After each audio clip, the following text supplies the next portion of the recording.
এই পৃথিবীতে মায়ের থেকে আপন আর কেউ হয় না। 1 বছর হলো মাকে হারিয়েছি। মাকে নিয়ে লেখা আমার একখানি কবিতা, যে কবিতার নাম জননী। শত যন্ত্রণা মনেতে থাকে না, দেখিয়া সন্তানের বদন। বুকেতে জড়াই রাখে না ধরায়, করিলে কভুরোদন। ওগো জননী নয়নের মণি, ক্রোড়ে তব করিতেছে ক্রীড়া।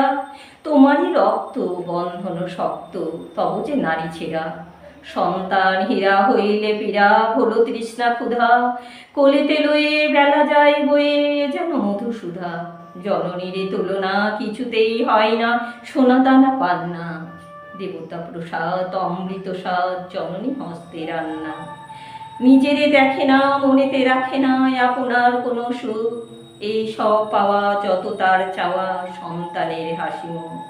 তার এই বাঁধন হয় না ছেদন, জননীর থাকিতে পরাণ। বহু যতনে পঞ্চে রতনে, ঈশ্বরের জননী গড়া।